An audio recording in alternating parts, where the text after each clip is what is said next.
Good evening to all of you. आप सभी, मुझे विश्वास है, उम्मीद है कि आप सभी अच्छे होंगे, स्वस्थ होंगे। इसके पहले हमने 8 वीडियो जो है आपको दिया है, नाउन से संबंधित मैंने आपको 8 वीडियो आपने डाल दिया है यूट्यूब पर। आज का मेरा 9वां वीडियो होगा।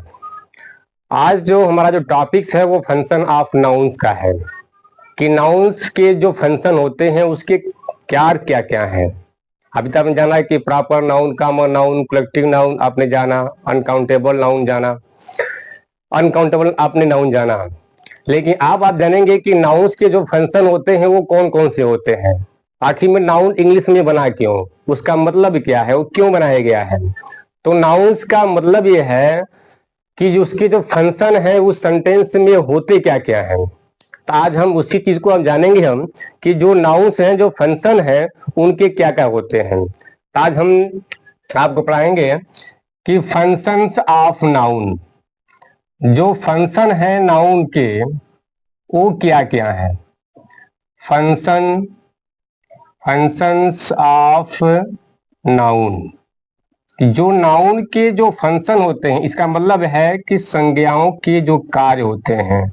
इसकी हिंदी होती है संज्ञाओं के कार्य। आखिर में संज्ञा जो है सेंटेंस में कौन कौन सा काम करता है, इसको हमको आज जानना जरूरी है। कि जो इंग्लिश में जो नाउन्स बने हैं उनके कार्य क्या क्या है सेंटेंस में, आखिर में वो क्यों बनाए गए हैं, तो सेंटेंस में बनाए क्यों गए, उनके कार्य क्या क्या होते हैं। आज हम उसी को जानेंगे कि सेंटेंस में नाउन्स के कौन कौन से कार्य होते हैं। तो नाउन्स के जो सेंटेंस में जो मुख्यतः 5 प्रकार के कार्य होते हैं।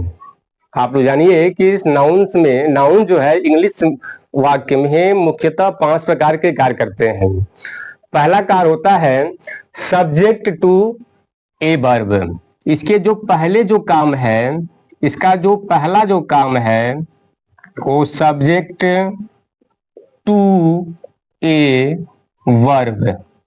इसका जो पहला काम क्या है यह, कि सब्जेक्ट टू ए वर्ब, यानी वर्ब का सब्जेक्ट बनना। आप जानते हैं इंग्लिश में जो है, इंग्लिश में जितने भी सेंटेंस बनते हैं वो सेंटेंस बिना वर्ब और सब्जेक्ट के उस इंग्लिश का सेंटेंस कोई बनता ही नहीं है। बिना वर्ब और सब्जेक्ट का कोई भी सेंटेंस इंग्लिश में बनता ही नहीं है। जब तक वर्ब आएगी तो उसके साथ उसका सब्जेक्ट भी आएगा। तो बिना सब्जेक्ट और बिना वर्ब का इंग्लिश का कोई सेंटेंस बनता ही नहीं है। क्योंकि यदि जिस सेंटेंस में वर्ब है, यदि वो मेन वर्ब है, तो उसके 5 रूप होते हैं। और जब 5 रूप होंगे तो पांचों रूपों का जो भी 5 रूप में से जो भी वर्ब सेंटेंस में आएगी उसका कर्ता भी अवश्य होगा। तो आज हम ये जानेंगे कि जो नाउन्स के जो कार्य है, तो पहला काम ये है कि सब्जेक्ट टू ए वर्ब, यानी वर्ब का सब्जेक्ट बनना। क्योंकि बिना वर्ब का सब्जेक्ट बनता ही नहीं है। जब वर्ब आएगी तो उसके साथ सब्जेक्ट का भी आना जरूरी है। तो मैंने ये लिखा पहला कि सब्जेक्ट टू ए वर्ब। कभी हमेशा जो है कि वर्ब जब भी आएगी तो अपने सब्जेक्ट को साथ में ही लेकर आएगी। कुछ सेंटेंस ऐसे होते हैं जिसमें वर्ब तो आती है लेकिन अपने सब्जेक्ट को छुपा देती है। जैसे इंपरेटिव सेंटेंस में आप जब पढ़ेंगे तो उसमें जब जो सब्जेक्ट आता है उसमें सब्जेक्ट अक्सर यू ही होता है जो छुपा होता है। जैसे ओपन द डोर, तो ओपन तो वर्ब है, उसका सब्जेक्ट कहाँ गया, नहीं दिख रहा है। तो जब नहीं दिख रहा है इसका मतलब है कि ओपन के पहले यूज का जो सब्जेक्ट है वह वहां छुपा हुआ है। लेकिन केवल एक इंपरेटिव सेंटेंस में ही होता है।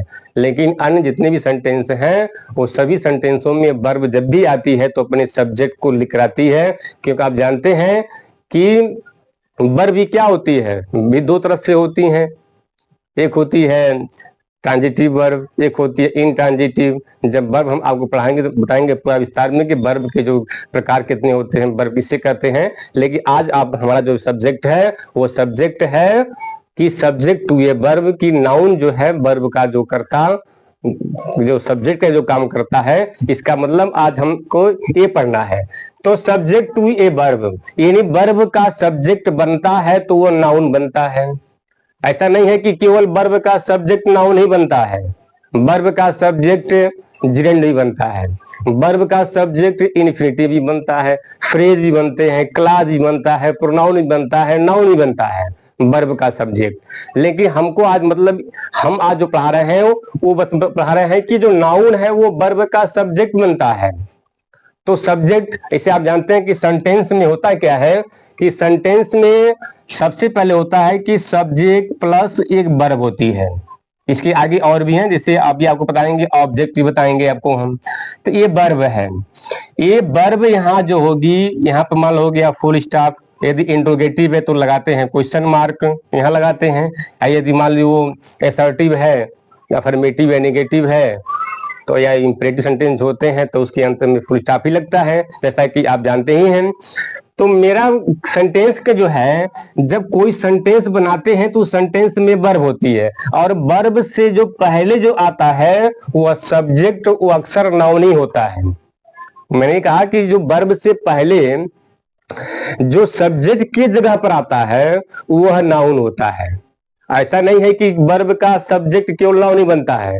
आपको मैं बताया कि वर्ब का सब्जेक्ट नाउन ही बनता है, प्रोनाउन भी बनते हैं, क्लास भी बनते हैं, फ्रेज भी बनते हैं, जिरेंड भी बनता है, इन्फिनिटिव भी बनते हैं। लेकिन यहां जानिए कि किसी भी सेंटेंस में वर्ब से पहले क्या होता है, सब्जेक्ट होता है, और वह सब्जेक्ट जो होता है वो नाउन का ही काम करता है। जो क्या होता है, वो सब्जेक्ट जो होता है वह नाउन का ही क्या करता है, वो काम करता है। इस मान लीजिए एक सेंटेंस ये है कि मान लीजिए सेंटेंस में है कि एग्जाम्पल में मैं देता हूं आपको कि मान लीजिए Mahatma Mahatma Gandhi, Mahatma Gandhi is a great man मान लीजिए, या मान लीजिए ग्रेट लीडर लिख सकते हैं, ग्रेट मैन मैं कर सकता हूं। यह एक सेंटेंस है। हम जानते हैं कि इस सेंटेंस में ये जो वर्ब इज जो है ये वर्ब है, और इस सेंटेंस में इज जो है वह मेन वर्ब का काम कर रही है। इज जो क्या है, इज तो वर्ब है। अब इसके जो पहले जो आप महात्मा गांधी देख रहे हैं, जिसको आप प्रॉपर नाउन भी आप जानते हैं कि प्रॉपर नाउन जो है, प्रॉपर नाउन के विषय में आपने जो जाना था कि महात्मा गांधी हो गया, ये क्या है, निजी नाम को किसी व्यक्ति या वस्तु के निजी नाम को प्रॉपर नाउन कहते हैं। आपको पहले वीडियो में आपको पढ़ा चुके हैं। तो होता इसमें क्या है कि इज जो है, इज क्या है, इज वर्ब है इस सेंटेंस का, और इस सेंटेंस में महात्मा गांधी क्या है, वो नाउन है। वो इज जो है, इज इस सेंटेंस में मेन वर्ब है, और महात्मा गांधी क्या है, महात्मा गांधी जो है, महात्मा गांधी इस सेंटेंस में इस इज वर्ब का क्या है, वो सब्जेक्ट है, जो कि ये नाउन है। आप जानते हैं कि महात्मा गांधी एक प्रॉपर नाउन है। क्या है, ये एक प्रॉपर नाउन है। किसका प्रॉपर नाउन है, इस इज जो है वर्ब का, इज वर्ब का जो सब्जेक्ट है वो महात्मा गांधी है। तो महात्मा गांधी क्या है, ये एक नाउन है। अब ये मत कहना कि सर कौन सा नाउन है, कॉमन नाउन, कोलेक्टिव नाउन, कौन सा नाउन है। आप उसे आपको पहले हम कह चुके हैं कि महात्मा गांधी क्या है, किसी व्यक्ति का एक निजी नाम है, विशेष नाम को हम क्या कहते हैं, प्रॉपर नाउन कहते हैं। तो महात्मा गांधी सब इसमें जो है वो क्या है, नाउन है। वो किसका नाउन है, इस इज मेन वर्ब है। इज का जो सब्जेक्ट है वो महात्मा गांधी है। महात्मा गांधी क्या है, तो नाउन है, क्योंकि किसी व्यक्ति का यह निजी नाम है। तो हम ये महात्मा गांधी क्या है, ये सब्जेक्ट के जगह पर है। जो महात्मा गांधी नाउन है, जो सब्जेक्ट के जगह पर आया हुआ है। इज जो मेन वर्ब है इस सेंटेंस का, उसका सब्जेक्ट है, जो महात्मा गांधी क्या है, एक नाउन है। नाउन नाउन को हम कैसे पहचानते हैं, तो इसकी पहचान देखिए क्या है। इसकी जो पहचान है नाउन का, नाउन को पहचानने का तरीका यह है कि क्रिया में कौन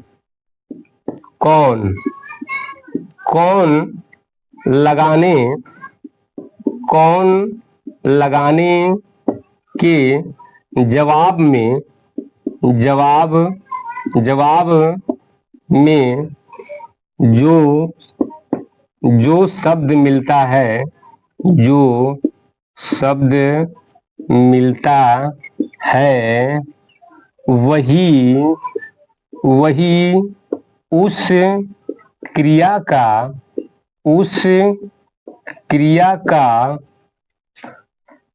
सब्जेक्ट यानी कर्ता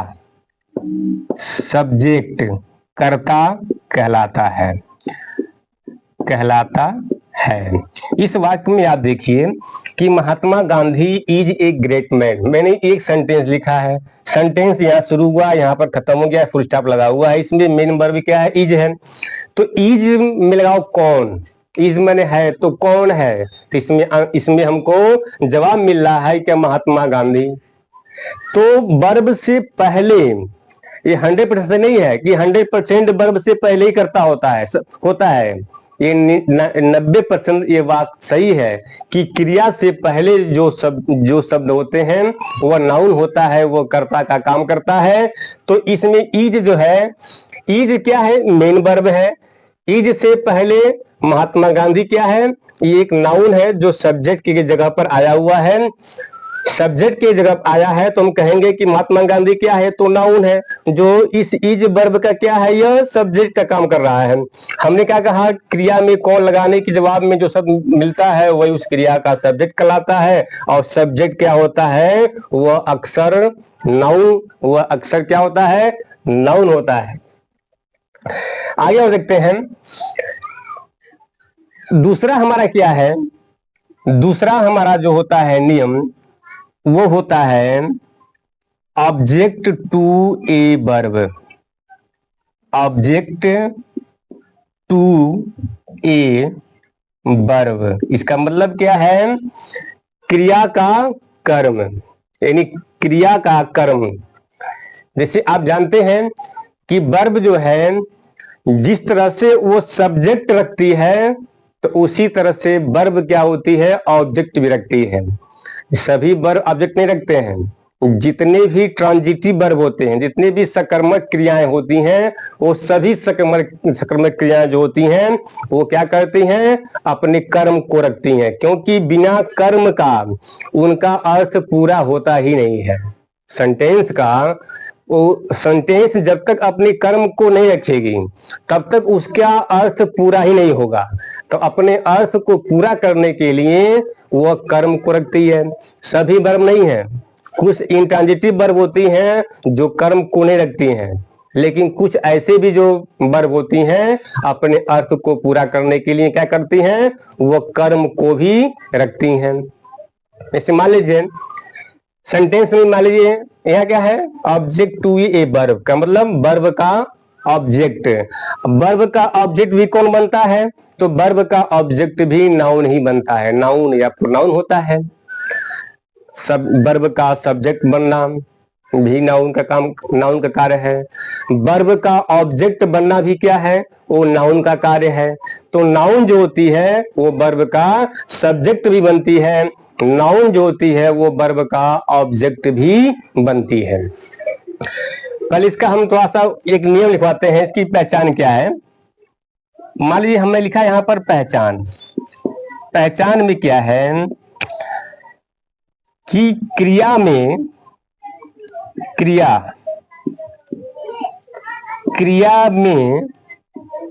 क्या या किसको, क्या या किसको का प्रश्न करने पर, क्या या किसको का प्रश्न करने पर जवाब में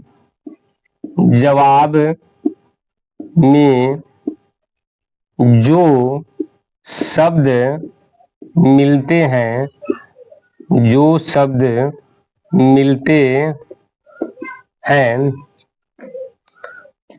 उसे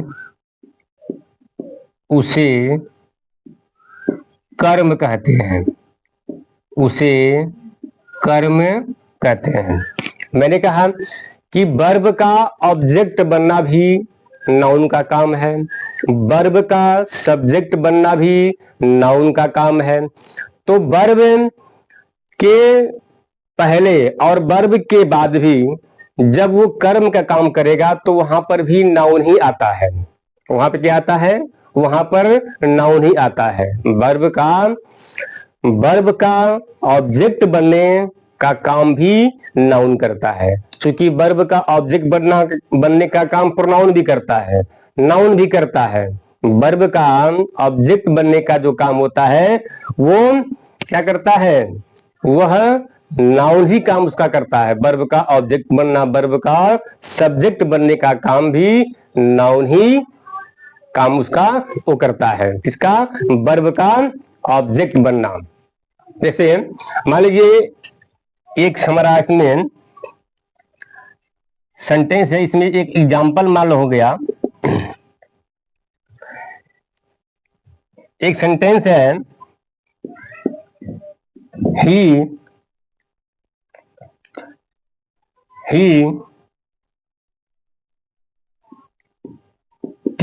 TAUGST taught me a lesson। आप देखिए ध्यान से, इसमें हम देख रहे हैं कि सेंटेंस में लिखा है कि ही taught me a lesson। इसका मतलब यह है कि ही taught, इसमें ये क्या है? मेरा ये मेन वर्ब है। इस जो है इस वर्ब का सब्जेक्ट ही है। और यहाँ देखिए टाट मैंने वो मुझे सिखाया पढ़ाया, यानी वह मुझे एक पाठ पढ़ाया या सिखाया। तो इसका मतलब होता है, इसका हिंदी होती है कि ही टाट मी लेसन, मैंने वह मुझे एक पाठ पढ़ाया। तो टाट इसमें क्या है? मेन वर्ब है। अब टाट का जो सब्जेक्ट है वो ही है, और टाट के जो है ऑब्जेक्ट की क्या पता होती है? टाट मैंने सिखाया पढ़ाया, भाई क्या पढ़ाया? तो हमको मिला कि एक पाठ पढ़ाया। किसको पढ़ाया? तो मुझको पढ़ाया। यहाँ थोड़ा ध्यान दीजिएगा कि यहाँ पर हमको दो दो मिल रहा है ऑब्जेक्ट। एक ऑब्जेक्ट ये मिल रहा है, एक यहाँ मिल रहा है, ठीक है। तो क्या के जवाब में जो ऑब्जेक्ट मिलता है उसको हम कहते हैं डायरेक्ट ऑब्जेक्ट, और जो किसको के जवाब में मिलता है उसे कहते हैं इनडायरेक्ट ऑब्जेक्ट कहते हैं। थोड़ा ध्यान दीजिए, टाट मीन्स पढ़ाया सिखाया। क्या पढ़ाया? तो हमको मिला एक लेसन पढ़ाया। तो हम इसको कहेंगे कि कौन सा ऑब्जेक्ट है? इसको हम कहेंगे हम ये डायरेक्ट ऑब्जेक्ट है। क्या है? यह डायरेक्ट ऑब्जेक्ट है। किसको पढ़ाया? तो ये मुझको पढ़ाया। इसको हम कहेंगे क्या है? यह इनडायरेक्ट ऑब्जेक्ट है। क्योंकि ऑब्जेक्ट भी दो तरह से होते हैं, क्योंकि एक होता है डायरेक्ट ऑब्जेक्ट, एक होता है इनडायरेक्ट होता है ऑब्जेक्ट। ऑब्जेक्ट दो तरह से होते हैं, एक होता है डायरेक्ट ऑब्जेक्ट, एक होता है इनडायरेक्ट ऑब्जेक्ट। कुछ ऐसी भी वर्ब होती हैं जिनके एक ही ऑब्जेक्ट होते हैं, कुछ ऐसी वर्ब होती हैं जिसके दो दो ऑब्जेक्ट होते हैं, क्योंकि दो दो ऑब्जेक्ट से उनका काम चलता है।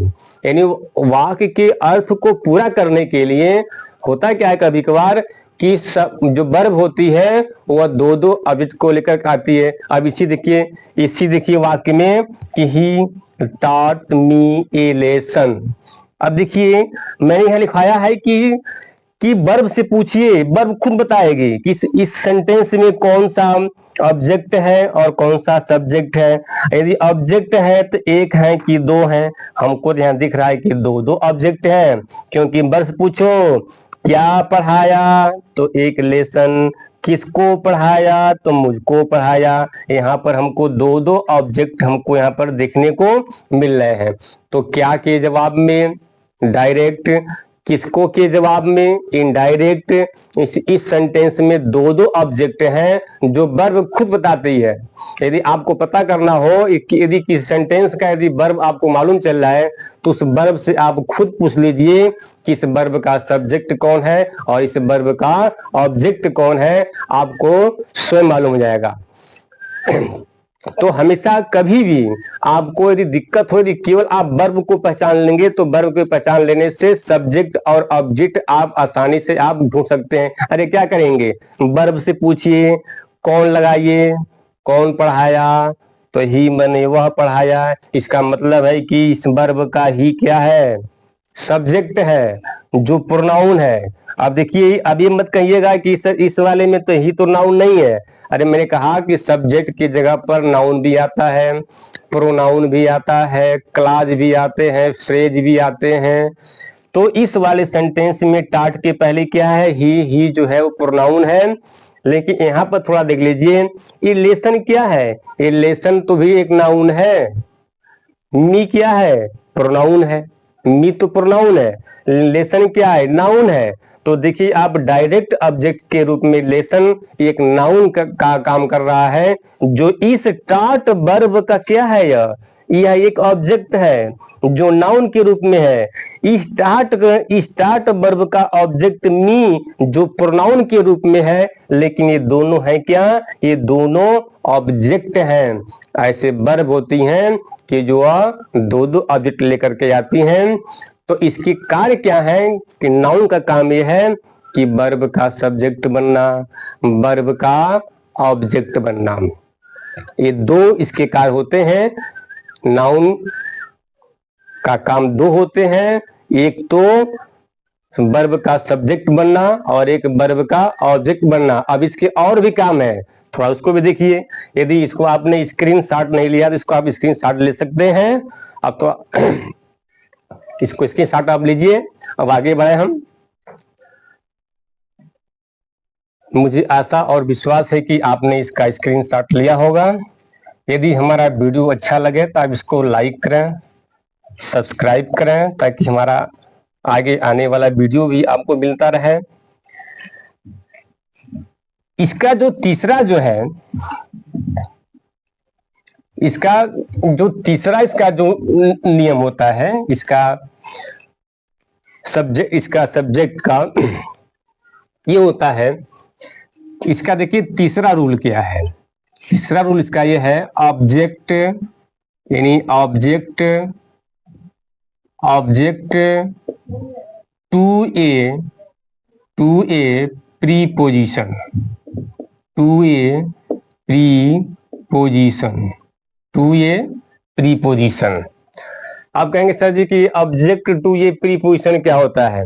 जब हम आपको पढ़ाएंगे प्रीपोजिशन, अरे प्री का मतलब पहले, पोजिशन का मतलब स्थान, स्थान से पहले।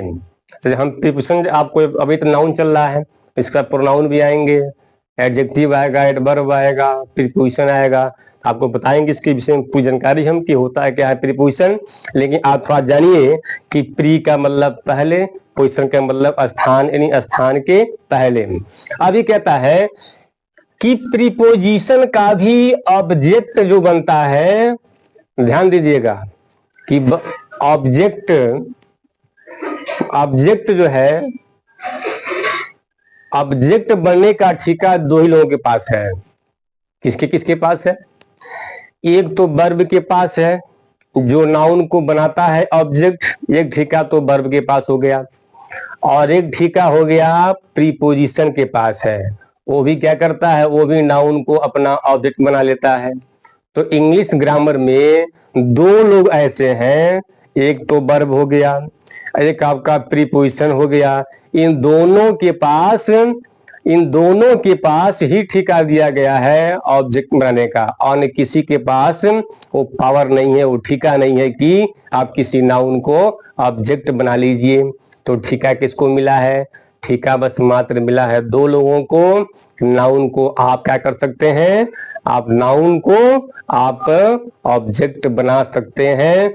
तो वह पहला ठेका किसको मिला है, वर्ब को, और दूसरा ठेका किसको मिला हुआ है, ऑब्जेक्ट को। यहाँ पे लिखा है कि ऑब्जेक्ट टू ये प्रीपोजिशन, यानी प्रीपोजिशन का ऑब्जेक्ट बनना। अभी आपने पढ़ा कि वर्ब का सब्जेक्ट भी नाउन का काम है। नाउन क्या है, वर्ब की ऑब्जेक्ट की जगह पे आता है, यानी वर्ब का ऑब्जेक्ट बनना भी नाउन ही काम करता है। वर्ब का सब्जेक्ट बनना भी नाउन ही काम करता है। लेकिन और जानिए कि प्रीपोजिशन का भी ऑब्जेक्ट बनने का काम नाउन ही करता है। ठीक है, केवल दो लोगों के पास है कि वर्ब का ऑब्जेक्ट बनना नाउन के पास नाउन बनता है, और नाउन जो संज्ञा होती है वो प्रीपोजिशन यानी प्रीपोजिशन का भी ऑब्जेक्ट वही होती है। थोड़ा ध्यान दीजिए, जैसे मान लीजिए जब इसकी थोड़ा सा आप जानिए, इसकी पहचान थोड़ा जान लीजिए। इसका एक नाम और होता है, इसका एक नाम और होता है आर,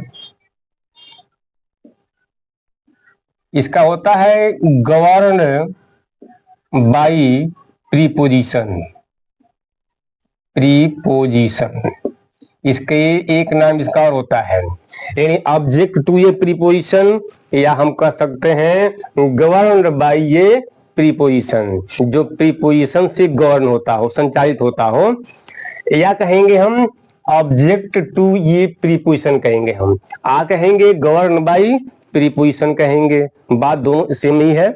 या तो हम गवर्न बाई प्रीपोजिशन कहें या हम ऑब्जेक्ट टू ये प्रीपोजिशन कहें। क्योंकि आप जानते हैं कि जितना मैंने वीडियो पहले आपको डाला है तो मैंने चाक से स्कूल में ही मेरा वीडियो पढ़ रहा था, लेकिन आज पहली बार है जो मैंने मार्कर पकड़ा है, तो अभी सही से हमारी हैंड राइटिंग अभी नहीं हो पा रही है क्योंकि पहली बार मैं आज मार्कर पकड़े हैं। तो ये जानिए, तो ऑब्जेक्ट टू ये प्रीपोजिशन, यानी आप जानते हैं ना किसे इन, विथ है, टू है, बाई है, बहुत से ऐसे हैं, फॉर है, विथ इन है, इस सब प्रीपोजिशन होते हैं। तो इन प्रीपोजिशन का भी ऑब्जेक्ट जो बनता है वह नाउन ही बनता है। प्रीपोजिशन का ऑब्जेक्ट बनने का जो काम होता है वह भी नाउन ही का, उसका भी नाउन का ही उसमें क्या है, उसमें काम है। इस मान लीजिए एक सेंटेंस ये है, एग्जाम्पल है the boy was in the room, in the room. अब देखिए पहले आप पकड़िए कि इस वाले सेंटेंस में वर्ब कौन सा है। तो हम जानते हैं ना कि इसमें वाज क्या है, वर्ब है, क्योंकि is, am, are, was, were ये सब क्या होती हैं, ये सब वर्ब होती हैं। अगर इनके अलावा इनके अलावा यदि कोई दूसरा वर्ब सेंटेंस में नहीं है तो यही क्या है, मेन वर्ब है। यदि इस सेंटेंस में इनके अलावा यदि दूसरा कोई वर्ब नहीं है तो यही मेन वर्ब है। तो यहाँ देखिए ये वर्ब है, तब वर्ब से पहले क्या है, यह बॉय, तो इसका सब्जेक्ट है, बॉय क्या है, यह सब्जेक्ट है, ये भी नाउन है। अब कहें कौन सा नाउन है, तो एक कॉमन नाउन होगा बॉय, बॉय है, गर्ल, स्टूडेंट, ये सब क्या होते हैं, कॉमन नाउन। तो इस वाज देखिए कहता लड़का जो है कमरे में था। अब थोड़ा ध्यान दीजिए, ये तो वर्ब है और वर्ब के हम बगल में देख रहे हैं कि ये तो प्रेपो है। प्रेपो का मतलब क्या है, यह प्रीपोजिशन है।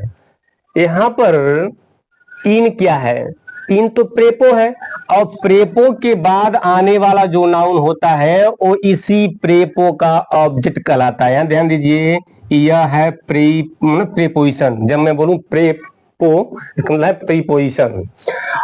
प्रीपोजिशन के बगल में आने वाला हर नाउन उस प्रीपोजिशन का ऑब्जेक्ट कहलाता है। आज से आप लोग जान लीजिए कि किसी भी प्रीपोजिशन के जस्ट बगल में आने वाला नाउन हमेशा उस प्रेपो का ऑब्जेक्ट कहलाता है। तो ध्यान दीजिए, इन क्या है, इन जो शब्द है यह प्रीपोजिशन है और इसके बगल में क्या है, रूम, तो भाई नाउन है। तो हम क्या देखे हैं कि इन क्या है, प्रेपो है, रूम क्या है, नाउन है, रूम क्या है, नाउन है, रूम क्या है, नाउन है, ये प्रोनाउन नहीं है, ये नाउन है। अब ध्यान दीजिए कि यहाँ पर वाज, देखिए यहाँ पर क्या है, यहाँ लिखा है ना वाज, तो वाज मेरा क्या है, इस वाक्य में मेन वर्ब है। अब आप ध्यान कहेंगे कि सर मान लीजिए यहाँ पर सब्जेक्ट और यहाँ पर मान लीजिए ये तो आपका वर्ब हो गया, इसके पहले सब्जेक्ट, यहाँ पर क्या होना चाहिए, यहाँ पर ऑब्जेक्ट होना चाहिए। यहाँ पर क्या होना चाहिए, आपको ऑब्जेक्ट होना चाहिए। लेकिन ध्यान दीजिएगा कि सभी वर्ब जो होती हैं, सभी वर्बें ऑब्जेक्ट नहीं रखती हैं। सभी वर्ब क्या होती है, ऑब्जेक्ट नहीं रखती हैं। अब मैं पहले बताया था ना कि यदि ट्रांजिटिव वर्ब होगी, तो वह हर हाल में ऑब्जेक्ट रखेगी। यदि वह इंट्रांजिटिव वर्ब होगी तो वह कभी भी ऑब्जेक्ट नहीं रखेगी। वाक्य में जब इंट्रांजिटिव वर्ब होगी तो कभी भी वह अपने साथ ऑब्जेक्ट नहीं रखती है नाउन के रूप में। अब ध्यान दीजिए, आप कहेंगे सर कि ये तो वाज क्या है, वर्ब है, और इन द रूम क्या है, क्या इसका ऑब्जेक्ट है क्या?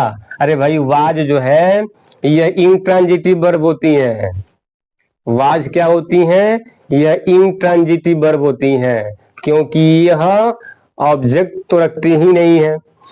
लेकिन जो जगह है, आप ये पढ़ते हैं कि वर्ब से पहले सब्जेक्ट, वर्ब से पहले ऑब्जेक्ट पढ़ते हैं, तो आप कहेंगे सर जी कि जब ये वर्ब है तो यहाँ पर ऑब्जेक्ट आना चाहिए। अरे भाई कैसे आएगा, सभी वर्बें ऑब्जेक्ट नहीं रखती हैं।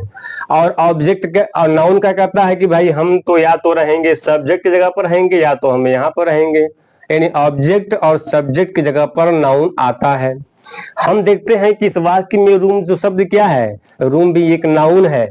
जब रूम नाउन है तो ये तो वर्ब किधर आया है, वर्ब से पहले तो बॉय है, वर्ब के बाद में रूम आया है, तो रूम क्या है, नाउन है। लेकिन नाउन किसके बाद है, इन के बाद है, वाज के जस्ट बगल में रूम नहीं है।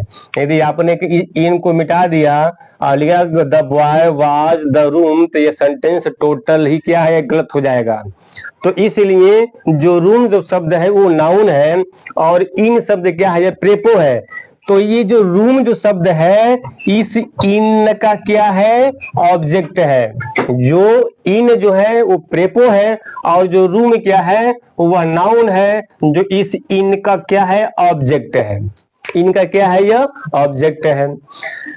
आप कहेंगे कि सर जी की वर्ब के बाद में तो ऑब्जेक्ट आता है। मैं पहले बोल चुका हूं कि वर्ब के सभी वर्बें ट्रांजिटिव वर्ब नहीं होती हैं, कुछ स्टैटिक वर्ब भी होती हैं, कुछ लिंकिंग वर्ब होती हैं। आगे आपको जब वर्ब पढ़ाएंगे तो आपको बताएंगे हम कि वर्ब होती हैं क्या क्या, कौन सी वर्ब इंट्रांजिटिव, कौन सी ट्रांजिटिव, स्टैटिक वर्ब कौन कौन सी होती है। जब हम आगे आपको पढ़ाएंगे वर्ब के विषय में तब बताएंगे हम, क्योंकि आज नाउन चल रहा है। तो ध्यान दीजिए कि अब देखिए इस सेंटेंस में इस वाज वर्ब का यह ऑब्जेक्ट नहीं है। इसमें इन यानी प्रेपो का ऑब्जेक्ट क्या है, वह रूम जो है वो इन क्या है, प्रीपोजिशन है, रूम क्या है, नाउन है। तो जो नाउन जो है इस प्रेपो का क्या है, ऑब्जेक्ट है, न कि इस वाज वर्ब का ऑब्जेक्ट है। किसका ऑब्जेक्ट है, इस इन का। इस इन का ऑब्जेक्ट क्या है, रूम है। थोड़ा और जानिए इसके विषय में।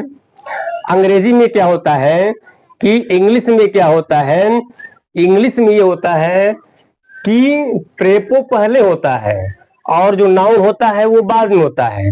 लेकिन जब हम उसका हिंदी में जब ट्रांसलेट करते हैं तो इन चला जाता है नाउन के बाद।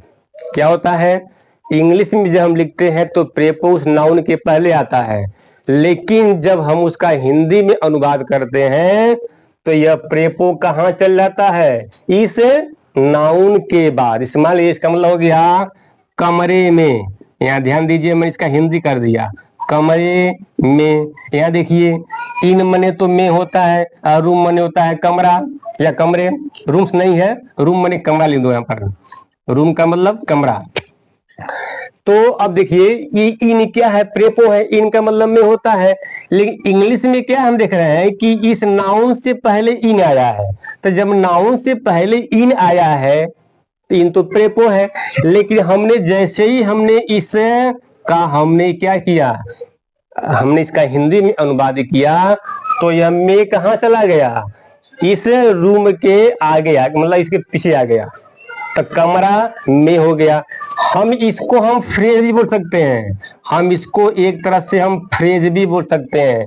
क्या जानते हैं ना कि फ्रेज भी सेंटेंस में आते हैं वाक्य के स्वभाव को बढ़ाने के लिए, उसके अर्थ को पूरा करने के लिए वाक्य में फ्रेज भी आते हैं। इन द रूम हो गया। तो यहाँ ध्यान दीजिए कि जो इन द जो रूम है वो क्या है, वो इस इन का, ये इन प्रेपो है और रूम क्या है, नाउन है। तो इस वाक्य में इसका यह ऑब्जेक्ट है। आप ध्यान दीजिए, हमेशा आप याद रखिएगा कि जब किसी भी प्रीपोजिशन के बगल में यदि कोई नाउन आ गया तो समझिएगा कि वह नाउन उस प्रीपोजिशन का ऑब्जेक्ट ही कहलाता है। ठीक है, तो ये तो हो गया आपका, ये तीसरा हो गया। अब हम थोड़ा आगे बढ़ते हैं, देखते हैं और भी क्या क्या चीज है। चौथा है कंप्लीमेंट। चौथा आपका है कंप्लीमेंट टू ए वर्ब। ये हमारा क्या है, यह चौथा है। चौथा हमारा है कंप्लीमेंट टू ए वर्ब होता है। जैसे कंप्लीमेंट का मतलब होता है पूरक, उसका नाम ही है पूरक। कुछ ऐसे भी वर्ब होती हैं जो अपने अर्थ को पूरा करने के लिए वह कंप्लीमेंट भी लाती हैं। क्या करती हैं? कुछ ऐसे भी वर्ब होती हैं जो अपने अर्थ को पूरा करने के लिए वह कंप्लीमेंट भी लेकर के आती हैं। इस मान लीजिए अभी आपने भी देखा होगा कि कंप्लीमेंट का मतलब क्या होता है, पूरक होता है। ये तो आप जानते हैं ना, पूरक। कंप्लीमेंट का मतलब क्या होता है, जब पूरक होता है। तो पूरक यानी किसका पूरक, यानी वर्ब क्या करती है, ऐसे शब्द को लाती है जिससे उसके अर्थ को क्या हो जाए, वो उसका अर्थ क्या हो जाए, वो पूरा हो जाए। उसमें क्या कहते हैं, उसके हम कंप्लीमेंट ही हम कहते हैं। ध्यान दीजिए, इसे मान लीजिए शब्द होते हैं, इसे मान लीजिए हो गया आपका is, am, are, was, was हो गया, वियर भी है, वाज, वियर, बीकेम, बीकेम और मेड। ये शब्द ये ऐसे वर्ब हैं, इनको कंप्लीमेंट की आवश्यकता पड़ती है। 100% नहीं, 90% ऐसा होता है कि 90% ऐसे होते हैं कि जो इनको क्या पड़ती है, इन वर्ब को कंप्लीमेंट की आवश्यकता होती है। इन वर्ब को कंप्लीमेंट की अपने अर्थ को पूरा करने के लिए, अपने अर्थ को पूरा करने के लिए इनको कंप्लीमेंट की आवश्यकता होती है। और वो कंप्लीमेंट की जगह पर कौन होता है, वह नाउन ही होता है। ठीक है जी। अब इसे मान लीजिए इसमें एक सेंटेंस है कि माई फादर, मान लीजिए हो गया माई फादर इज ए, मान लीजिए हो गया डॉक्टर हो गया। मान लीजिए कि मेरे पिताजी क्या है, इसका मतलब है कि मेरे पिताजी एक डॉक्टर हैं। मेरे पिताजी क्या है, इसमें एक डॉक्टर है। हमने देखा ना इज जो है, इज इस वाक्य में, इस वाले वाक्य में यानी my father is a doctor में क्या है, ये हमारा तो ये मेन वर्ब है। इज क्या है, ये मेन वर्ब है। इसका सब्जेक्ट क्या है, इसका सब्जेक्ट जो है वो क्या है, माई फादर है। ये भी एक नाउन है माई फादर। इज क्या है, वर्ब है। अब आगे कहोगे कि सर जी ये ऑब्जेक्ट है क्या, नहीं, ये ऑब्जेक्ट नहीं है। इसको आंख समझ लेना, इसको मैं काटा हूं, ये ऑब्जेक्ट नहीं है। कहोगे सर जी इज क्या है, इस वाले सेंटेंस का मेन वर्ब है, इसका सब्जेक्ट माई फादर है। लेकिन ये डॉक्टर क्या है, ये डॉक्टर क्या है, ऑब्जेक्ट है? नहीं, क्योंकि यह जो इज जो होती है वो इंट्रांजिटिव वर्ब होती है, यह ऑब्जेक्ट रखते ही नहीं है। भाई ऑब्जेक्ट नहीं रखेगी तो इसको अपना अर्थ तो पूरा करना पड़ेगा। भाई ऑब्जेक्ट नेम नहीं रखती है तो इसको अपना अर्थ तो पूरा ही करना पड़ेगा। लेकिन पूरा करने के लिए ये क्या करती है कि कंप्लीमेंट को लाती है। तो आप ध्यान दीजिए, अभी आपने लिखा भी है कि is, am, are, was, were, became, made, सब ऐसे होते हैं कि जिसको सब, थोड़ा ध्यान दीजिएगा, इस मेड वर्ड में जो है, मेड जो है कभी कभार ऑब्जेक्ट भी लेती है और कंप्लीमेंट दोनों लेती है। इसको आगे हम बताएंगे भी हम मेड को। तो होता क्या है, लेकिन ये इज, एम, आर, वाज जो है 100% जो है ये इंट्रांजिटिव वर्ब होती हैं। ये हमेशा इंट्रांजिटिव वर्ब होती हैं। लेकिन इन दोनों में कुछ अपवाद भी हैं जो आगे आपको बताएंगे हम। देखिए, my father is a doctor, इस वाले सेंटेंस में है कि माई फादर क्या है, सब्जेक्ट है, इज क्या है, वर्ब है, डॉक्टर क्या है, यह कंप्लीमेंट है। और ध्यान दीजिएगा, कंप्लीमेंट वही होता है, ये देखिए, सब्जेक्ट ही डॉक्टर है और डॉक्टर ही सब्जेक्ट है, सब्जेक्ट ही क्या है, कंप्लीमेंट है, यानी डॉक्टर क्या है, मैं माई फादर। तो जो डॉक्टर है वो मेरे पिताजी हैं, मेरे पिताजी क्या है, वो डॉक्टर हैं। तो दोनों एक ही चीज के लिए आ रहा है। ध्यान दीजिए कि ये दोनों जो है, यानी सब्जेक्ट और कंप्लीमेंट क्या है, दोनों एक ही व्यक्ति के लिए आते हैं, उसको हम कहते हैं कि ये कंप्लीमेंट। मान लीजिए, माई फादर इज, मेरे पिताजी हैं, बस मेरे पिताजी हैं, भाई वाक्य तो पूरा नहीं हुआ। अब इस इज वर्ब के आगे टेंशन हो गया कि भाई मेरा सेंटेंस पूरा नहीं हो रहा है। तो भाई ये डॉक्टर लगा सकती है, एडवोकेट लगा सकती है, टीचर लगा सकती है, यानी किसी न किसी यहाँ पर नाउन को उसको लाना है, तभी जाकर के क्या होगा, तभी जाकर के इसका जो है वह अर्थ पूरा होगा। तो होता क्या है, हम सब्जेक्टिव कंप्लीमेंट कहते हैं, सब्जेक्टिव कंप्लीमेंट। ध्यान दीजिएगा हमेशा कि जब इज एम आर वाज होती है, वेयर होती है, इसके बाद में जो कंप्लीमेंट आता है वह सब्जेक्टिव कंप्लीमेंट कहलाता है, क्योंकि इसका सब्जेक्ट भी क्या होता है, वही होता है जो इसका कंप्लीमेंट होता है। जो कंप्लीमेंट है वही इसका सब्जेक्ट है, और सब्जेक्ट भी इसका कंप्लीमेंट होता है। मतलब दोनों चीजें एक ही होती हैं। जैसे मान लीजिए, ये आपके मान लीजिए क्या है, आपके पिताजी हैं, तो ये इन्हीं के लिए, डॉक्टर भी इन्हीं के लिए आया है, माई फादर भी इन्हीं के लिए आया है। तो दोनों जो शब्द होते हैं वो क्या है, क्योंकि इज जो वर्ब क्या है, इज जो वर्ब है और ये डॉक्टर क्या है, इसका ये कंप्लीमेंट है, न कि यह ऑब्जेक्ट है। तो अब आगे, आज तक यहीं तक। यदि हमारा वीडियो अच्छा लगे तो आप लोग हमारे वीडियो को सब्सक्राइब भी करें, लाइक भी करें, शेयर भी करें, और बेल आइकन पे जो आती है घंटी उसको भी दबाएं। आगे आपको वीडियो और मिलने वाला है, क्योंकि थोड़ा सा वीडियो बनाने में मुझे देरी हो गई है, क्योंकि जिस एरिया से मैं बिलोंग करता हूँ, थोड़ा सा कुछ समस्या आ जाने के कारण मैंने आपको वीडियो 5-7 दिन बाद दे रहा हूँ। तो आगे आपको वीडियो समय से मिलता रहेगा, और आगे आपको इसके विषय में आपको ये और जो बचे हुए हैं उसको आपको बताएंगे हम। और हम इसके बाद अब हाई लेवल का जो है नाउन आपको आगे पढ़ाएंगे, जो अक्सर परीक्षाओं में पूछे जाते हैं। नाउन संबंधित जो परीक्षाओं में पूछे जाते हैं वो कौन कौन से नाउन्स हैं जो अक्सर परीक्षाओं में पूछे जाते हैं, और उसमें बच्चे क्या होते हैं, परेशान हो जाते हैं, तो नहीं जान पाते हैं। तभी मेरा बेसिक का जो जानकारी था आपको मैंने दिया। अब आगे आपको और भी वीडियो मिलने वाले हैं। तब तक के लिए गुड नाइट, क्योंकि शाम का समय हो गया है। गुड नाइट, थैंक यू आप सभी को, थैंक यू।